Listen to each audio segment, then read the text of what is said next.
These are my disclosures.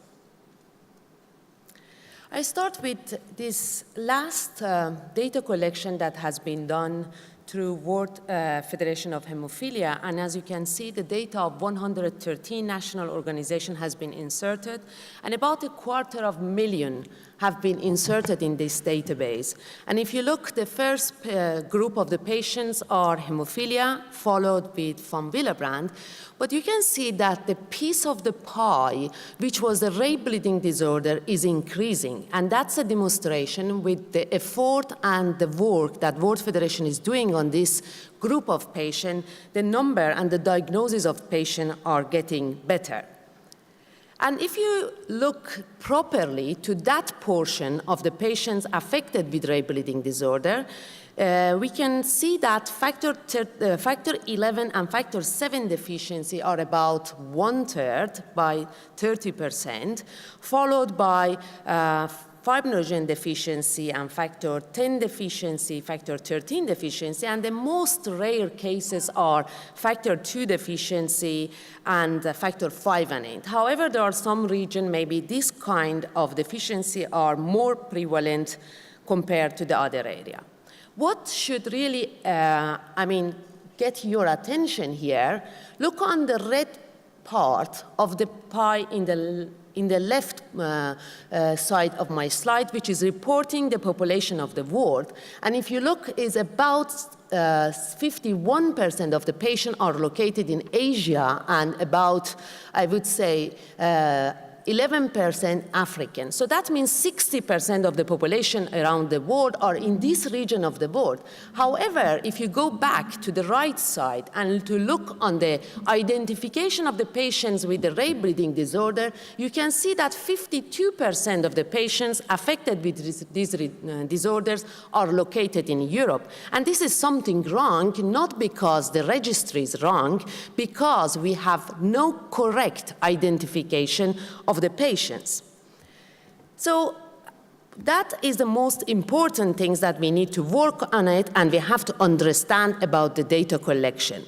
The second point is we have to start, and this has been started in 1995 when Professor Manouchi started in Iran, where the rate of the patients affected with the red bleeding disorder is much higher compared to the other part of the world, to look whether there was any difference between the patient with this type of disorder compared to hemophilia.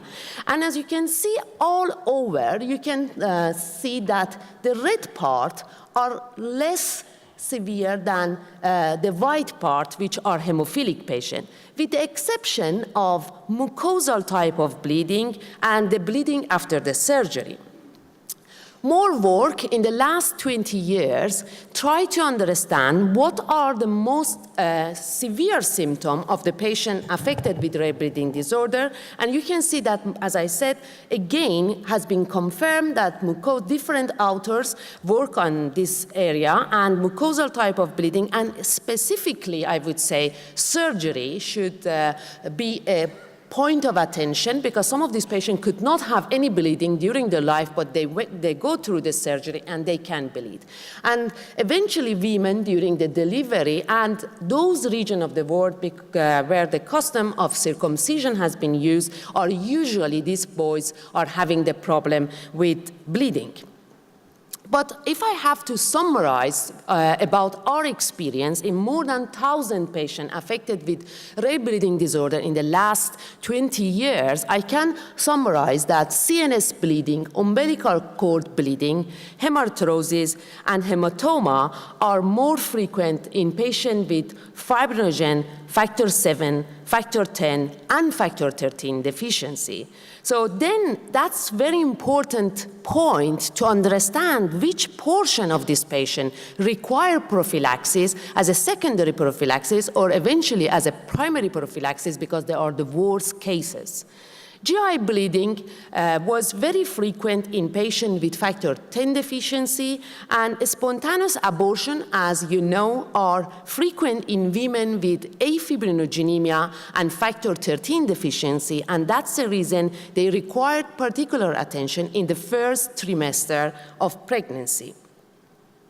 What about the heterozygotes? I remember at the beginning of our work, we were just thinking there must be some bias. There can't be patients with half conserved allele and the normal allele, or even 40 to 50%, about 30 to 50% of the factor they could bleed. However, there are more and more cases that are coming to our attention, especially during the surgery or after trauma, that this patient you have to keep attention on the heterozygote because, for example, in factor 13 deficiency in Germany, there were the first report that some bleeding event has been seen. And menorrhagia also with a spontaneous abortion has been seen in women with 20% of the factors with almost all type of deficiency. Again, there are about 50% of the rare bleeding disorder affected patient women.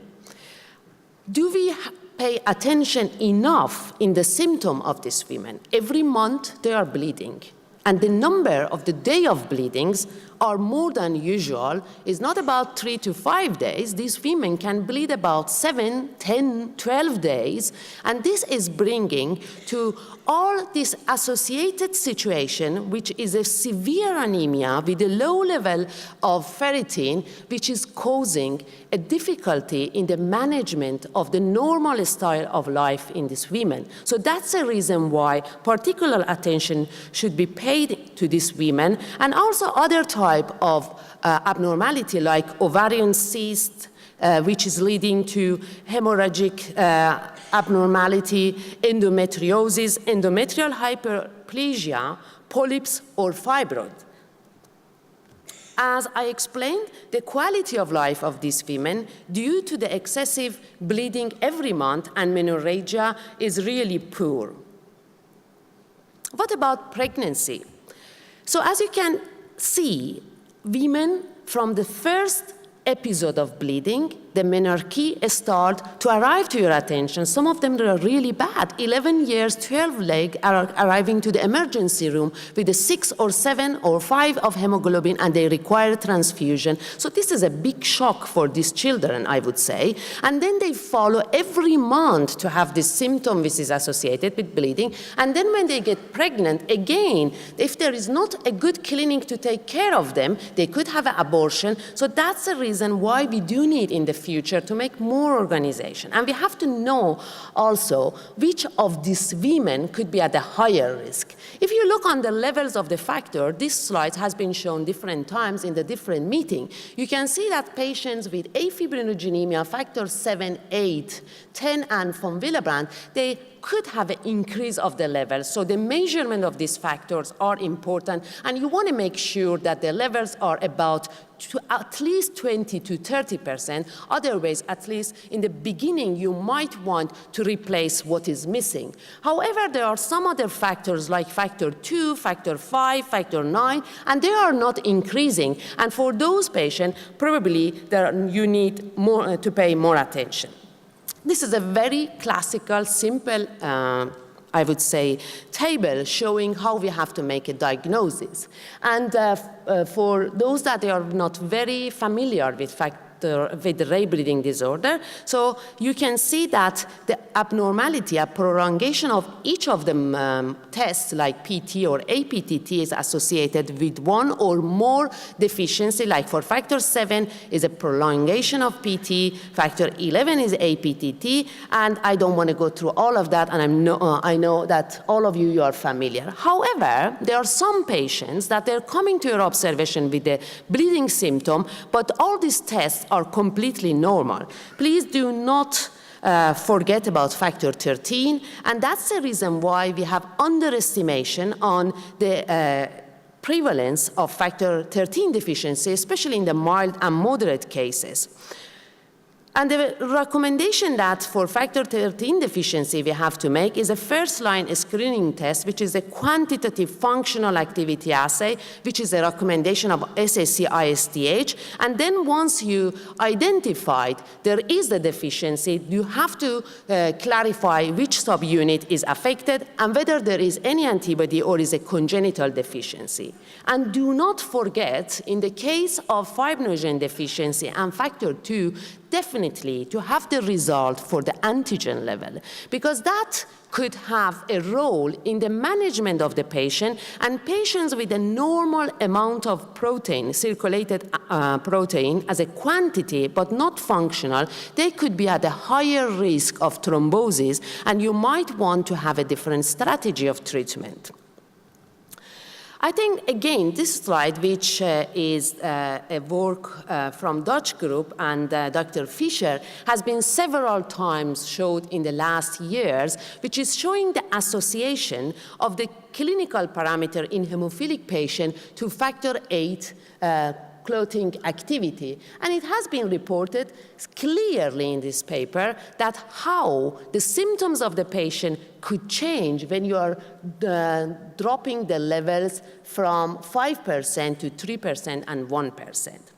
The similar type of activity for the ray bleeding disorder has been done during 2007 and 2010 by 13 European centers around Europe, involving 489 patients, and I would like to thank all the authors of this paper. For the first time, they tried to classify their patient and to say whether they have ray bleeding disorder affected patient asymptomatic or with minor bleeding like grade 1 or a spontaneous minor bleeding which require with more type of a mucosal type of bleeding as grade 2, and the type 3 bleeding, which was the spontaneous major bleeding, which was requiring the transfusion or infusion of the factors. Then what we have done, we try to make a correlation and association between the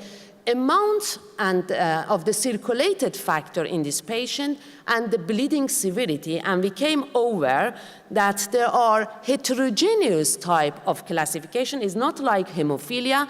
There are a group of deficiency like fibrinogen deficiency, 5 and 8, 10 and 13. There is a very good correlation, strong correlation between the amount of the factors and the symptoms of the patient.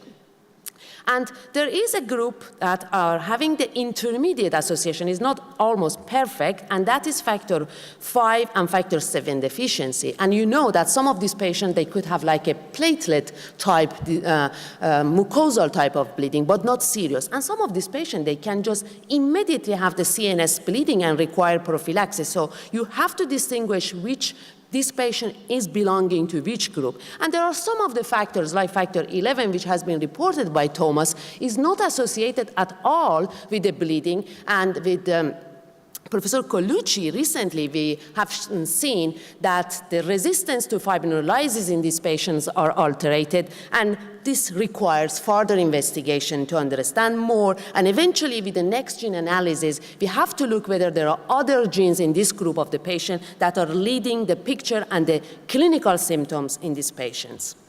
So as an association, I would say that minimum factor level to prevent the spontaneous major bleeding are very different in the different deficiency. So you cannot make the same classification here.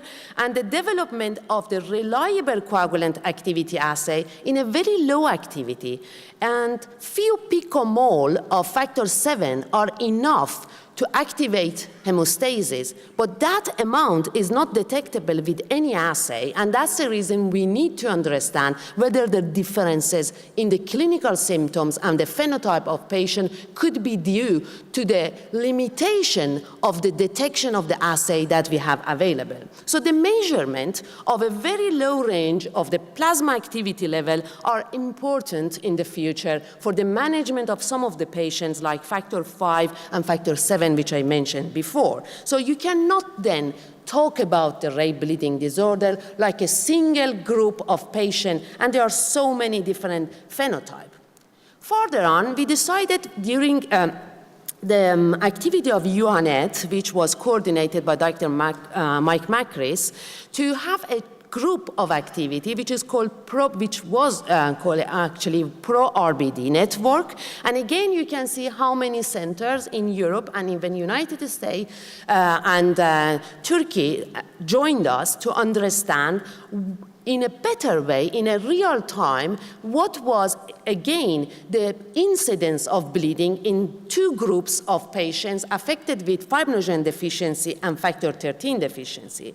And some of the data has been previously reported, but for fibrinogen deficiency, I can show this result that for afibrinogenemia, you can see that the incidence for bleeding for patient a year is about 0.73 and is getting lower in the other group, followed by hypofibrinogenemia, dysfibrinogenemia, and hypodysfibrinogenemia. And if you look on the cumulative incidence of the first bleeding treated with replacement therapy over, I would say, about 4.5 years, you can see that is also very well associated with the type of the fibrinogen deficiency.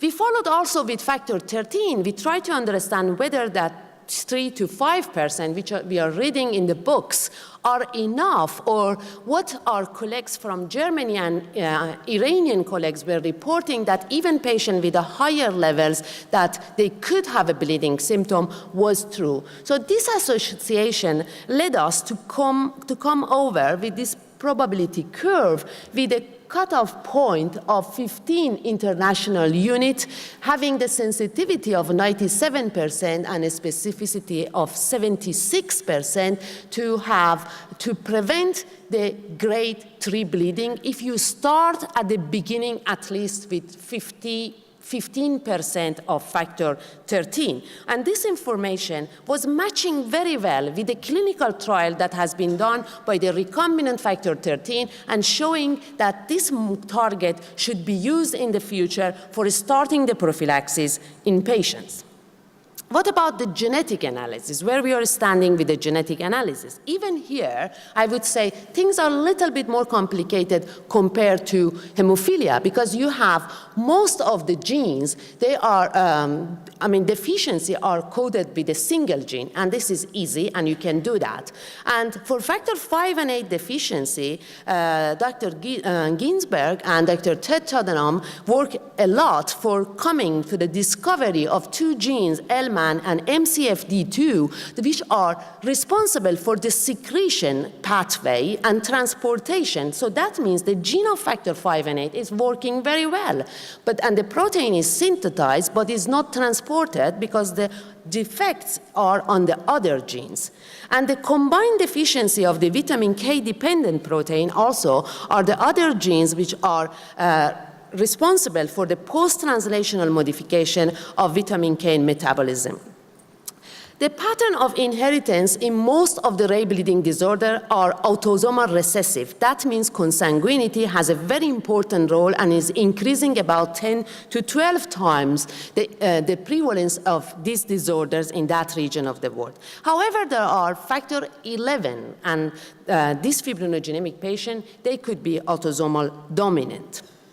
We are in a very interesting technological moment and era of the world. So we have the development of next gene sequencing, and that would help us in those 5 to 10% of the patient that they are bleeding, but we do not know what are the reason of the bleeding. If we have a good family groups or more than 2 generations, now we are really facilitated to use these techniques to come up with those genes that they could be responsible for this type of abnormality. And also, I think this type of techniques could help us in some region of the world where there are hotspot mutations, and you can easily go for the detection of these mutations.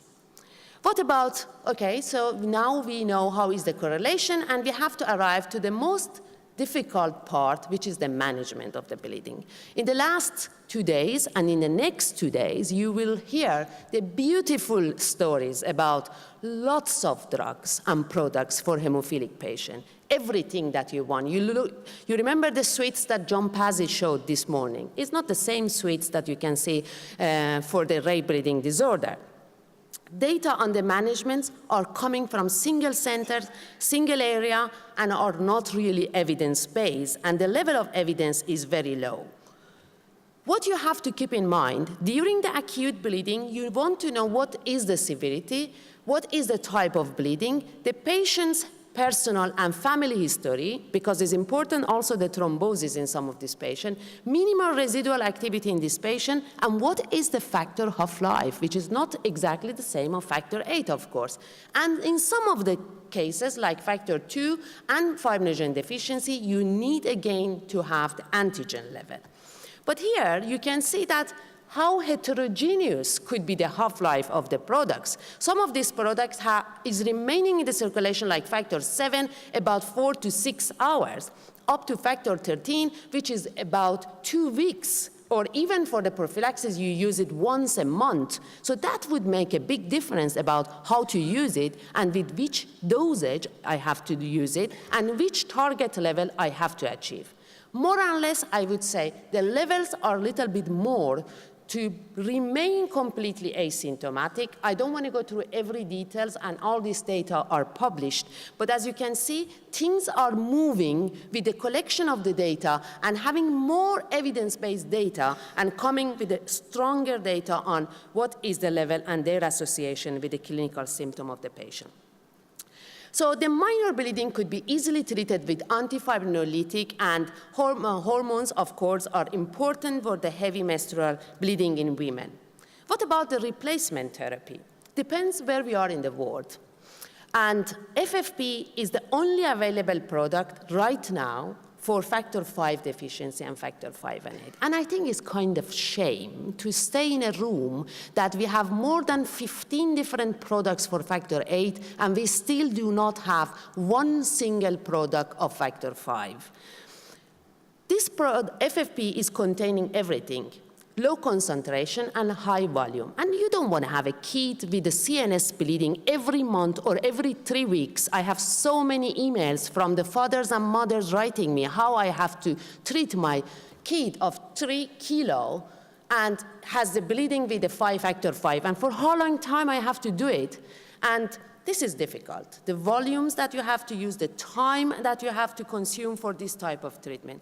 Cryoprecipitate are the good source for fibrinogen and factor 13 and for factor 8 and von Willebrand disorders. However, there is no recommendation to use these products in Europe. FFP and cryo, if you are using, you want to make sure for the transmission that they are really virus inactivated. However, I have to say, we have also to make sure that the cost of this product after the virus inactivation is not more than a specific product, because then something is wrong in the system if I'm not having a specific product, but I'm having some of this cryo or FFP is even costing more. As prothrombin complex concentrate, they are containing 3 factors, 2, 7, 9, and sometimes 4, 9, and 10. You can use it for factor 2, which you have no products to use. But for factor 10 and 7, I would say avoid it, because we have a specific product. Do not use the activated complex, because it's associated with a higher risk of thrombosis. Which dosage I have to use, I will leave it in the you can read it in the different papers that we have published, but just I want to show here that we have this specific product for fibrinogen 7, 10, 11, and 13, and we have 2 recombinant products. One is for factor 7 deficiency, and other one is factor 13 subunit A deficiency. Again, even in Europe, where we have to have all factors, you can see that the registration of these drugs are country-specific, and that means are not easily available. And that's something else that we have to keep in mind, that even if the products are available, you have to make sure they are available really as a registered drug. Prophylaxis, only 10 to 15% of the patients with ray bleeding disorder require primary prophylaxis, but all patients with factor 13 deficiency should be treated with a primary prophylaxis. Novel strategies. Things are changing, and we are trying to use this novel strategy also for the ray bleeding disorder. We have no clinical trial yet for any of this drug. Extended factor 7 could be used And those drugs that we heard, like anti-TFPI, fitusiran, in the future, they could be used also as a downregulator of anticoagulants for the enhancement of the generation of the thrombin, and also the gene therapy. Some of these factor 7A increase the half-life about 3 to 4 folds, and some of them about 8 times. So I hope to see these results not only in phase 1 and 2, but also in the rare bleeding disorder factor 7 deficiency in the future. For fitusiran, we had 1 abstract in the rare bleeding disorder, but you remember that the study has been stopped in December and now is again opened, the clinical trial enrollment. We're going to see what is the result, and in the future, I hope is going to be used with keeping the safety and keeping an eye on the safety of the products, and I hope it's going to work also in this group of the patient. As gene therapy, there was Catherine Hyde's group working on 2 dosage of adeno-associated with a different level of expression, the low dose with 15% of expression in factor 7, and the high dose with a super physiological dosage of 770% of expression, and for almost 2 years and a half. So I would say there is some hope, but, and also in the UK, there is some start on factor 7 deficiency patients. There was transient and non-inhibitory IgG2 response, again, the factor 7 only in those dogs that they got the highest level of adeno-associated. So I'm going to conclude my presentation with your take-home messages, which rare bleeding disorder are very heterogeneous group of diseases. So as I said, in the future, the young people should get 1 single disorder and go deeply through that. We have technical limitation in the lab, and I hope we're going to solve it in the future. And we need the better assays and more sensitive assay. We do definitely need the specific factor concentrates for factor 2 and for factor 5 deficiency. And I hope the novel drugs and non-replacement therapies could, in the future, help also patients affected with rare bleeding disorder. And of course, the gene therapy should be the big solution, an important solution, and I hope it's going to be available in different parts of the world. And last but not least, I have to say this work was done really with a large group of collaborators around Europe and around the world, and I want to thank them all for their belief and the help and everything that they have done, and thanks to the patient to be enrolled in all our study. And thank you for paying attention to what I said.